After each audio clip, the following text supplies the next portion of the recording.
ఆంధ్రప్రదేశ్లో పలుచోట్ల జనసేన పార్టీ కార్యకర్తల మీద దాడులు జరుగుతున్నాయి. తాజాగా బాపట్ల జిల్లా వేమూరు అసెంబ్లీ నియోజకవర్గంలోని కొల్లూరు పోలీస్ స్టేషన్లోనే జనసేన పార్టీ శ్రేణుల తలలు పగిలాయి. పోలీసుల మీద కూడా దాడి చేసేదానికి తెలుగుదేశం పార్టీ కార్యకర్తలు తెగబడ్డారు. ఒక నూడిల్స్ బండి నడుపుకుంటున్న జనసేన పార్టీ కార్యకర్త మాజీ ఎంపీపీని నిందించారు అనే కారణంతో వివాదం మొదలయ్యి పలువురి మీద తీవ్రస్థాయిలో దాడి జరిగి అనేక మంది తలలు పగలగొట్టేటంత వరకు వెళ్ళింది.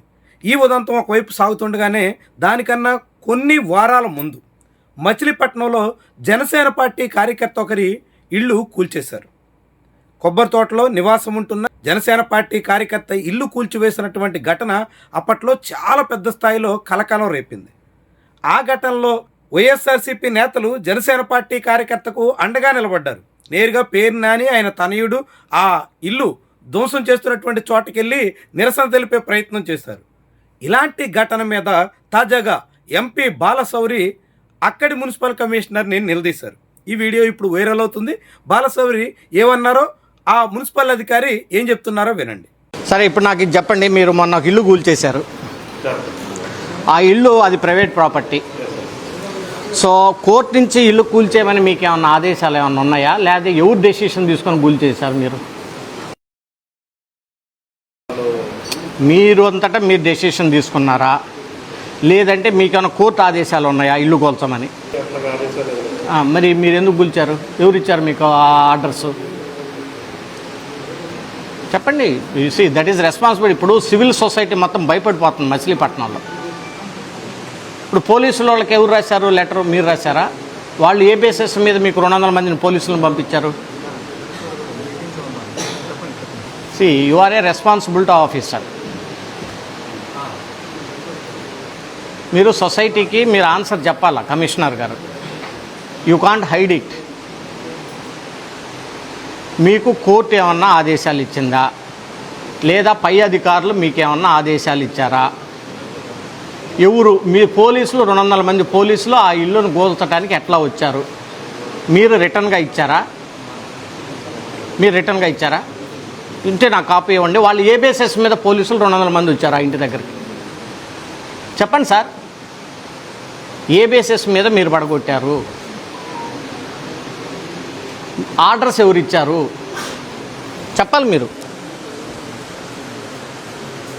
వాళ్ళు సెంటరింగ్ వాళ్ళని కూడా వదిలిపెట్టుకోకుండా ఒక 2 రోజులు అంటే టైం ఇస్తే సెంటరింగ్ వాళ్ళు మేము సెంటరింగ్ తీసుకుంటాం అన్నా కానీ వాళ్ళు అదేమన్నా టెర్రరిస్టుల నివాసమా?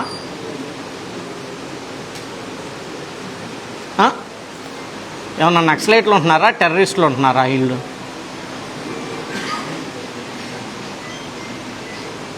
లేదు, చెప్పాలి మీరు.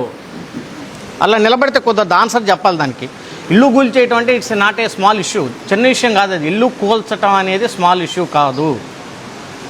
అది ఇద్దరు వ్యక్తుల మధ్య ఉన్నటువంటి ప్రాపర్టీ తగాదా. అది మీ మున్సిపాలిటీ ఆస్తి కాదు, అది ప్రభుత్వ ఆస్తి కాదు. మీరు ఎందుకు ఇల్లు కూల్చారు చెప్పండి నాకు. చూశారు కదా, మున్సిపల్ కమిషనర్ నీళ్లు నమ్ములుతున్నారు. ఎంపీ బాలశౌరి తన పార్టీ కార్యకర్తకు అన్యాయం జరిగిన దాని మీద ఎన్నాళ్లకు నిలదీసే ప్రయత్నం చేశారు. ఇప్పుడు మున్సిపల్ కమిషనర్ సమాధానం లేక ఎవరి ఆదేశాలతో అలా ఇల్లు కూలగొట్టేటంత వరకు వెళ్ళారు అంటే మాట్లాడకుండా దాటవేస్తున్నారు. మరి ఇప్పుడు ఎంపీ ఏం చెయ్యాలా?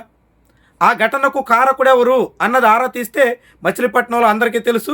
అక్కడి నుంచి ప్రాతినిధ్యం వహిస్తున్న టీడీపీ ఎమ్మెల్యేగా ఉన్న మంత్రి కొల్లు రవీంద్ర ఆదేశాలతోనే జనసేన పార్టీ కార్యకర్త ఇల్లు ధ్వంసం చేశారు అనే మాట వినిపిస్తుంది. నిజానికి ఎమ్మెల్యే స్థాయి నాయకుడు ఒత్తిడి పెట్టకపోతే మున్సిపల్ కమిషనర్లు నిబంధనలకు విరుద్ధంగా ముందుకు సాగిపోయే అవకాశం ఉండదు. పోలీసులు పెద్ద సంఖ్యలో అక్కడికి వచ్చి ఆ మొత్తం కార్యకలాపాన్ని చక్కదిద్దడానికి వీలుండదు. అంటే పోలీసులు మున్సిపల్ అధికారులు అంతా కదిలారంటే ఏ రీతిని ఒత్తిడి ఉందో ఎవరికైనా అర్థమవుతుంది. అంటే మరి ఇప్పుడు ఎంపీగా ఉన్న బాలశౌరి తన పార్టీకి అన్యాయం చేసినటువంటి నాయకుడి విషయాన్ని ఎందుకు పూర్తిగా తేల్చకుండా అర్ధాంతరంగా వదిలేశారు? అక్కడి నుంచి ప్రాతినిధ్యం వహిస్తున్న మంత్రి అలాంటి వ్యవహారాలకి కారకుడైతే ఎంపీగా బాలశౌరి బాధ్యత ఏంటి? ఆ రోజు ఇల్లు కూలగొట్టినాడే ఎంపీ స్పందించి ఉండాలి. అప్పట్లో మౌనంగా ఉన్నారు. ఎప్పటికైనా నిలదీశారు. ఇప్పుడు నిలదీసిన అసలు విషయాన్ని ఎందుకు దాటవేశారు? ఎంపీ బాలశౌరి ఈ విషయంలో పూర్తి వాస్తవాలను వెలికి తీయలేక ఎందుకు తాను నిలదీస్తున్నట్టు మాత్రమే చెప్పుకునే పరిస్థితితో సరిపెట్టేశారు. చాలా కీలకమైనటువంటి విషయం. జనసేన పార్టీ కార్యకర్తకు అన్యాయం జరిగిందని చెప్తున్నారు. అన్యాయానికి కారకులు ఎవరో తేల్చలేదు.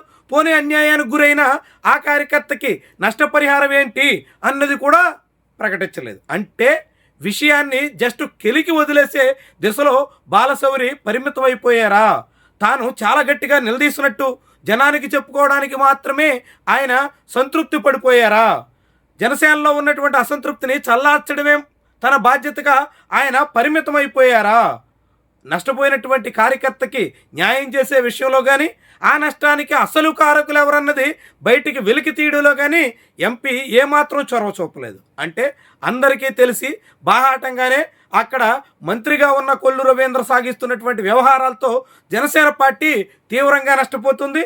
ఆ నష్టపోతున్నటువంటి విషయాన్ని పూర్తిగా వెల్లడించడం కూటమిలో పెద్ద సమస్యగా మారేందుకు ఆస్కారం ఉంటుంది. కాబట్టి తన పార్టీ అధినేతకే అది ఆగ్రహం కలిగించే విషయంగా మారేందుకు అవకాశం ఉంది. కాబట్టి బాలశౌరి అంతటి వరకే పరిమితం అయిపోయారా అనే మాట కూడా వినిపిస్తుంది. మొత్తంగా ఏమైనప్పటికీ ఆంధ్రప్రదేశ్లో కూటమి పక్షాల మధ్య పెరుగుతున్నటువంటి విభేదాలతో చాలామంది జన సైనికులు తీవ్రంగా నష్టపోతున్నారు.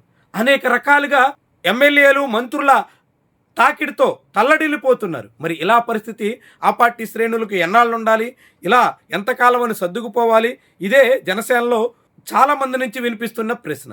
ఇక ఇప్పుడు బాలశౌరి అయినా తన పరిధిలో తన నియోజకవర్గంలో జరిగినటువంటి అన్యాయానికి తగిన పరిహారం ఉండాలి. అందుకు కారకుల మీద చర్యలు ఉండాలి. చర్యలు ఎప్పుడున్నా ముందు బాధితుడికి న్యాయం చేసే దిశలో ఆయన అడుగులు ఉండాలి. లేదంటే కేవలం అధికారికంగా దిశా సమావేశంలో నిలదీసి అధికారుల ముందంతా తాను చాలా బలంగా నిలదీస్తున్నానని చెప్పుకుని అంతటికీ పరిమితమైతే బాలశౌరి చేసిన ప్రయత్నం వల్ల బాధితుడికి ఏ మాత్రం ప్రయోజనం ఉండదని మాత్రం చెప్పచ్చు.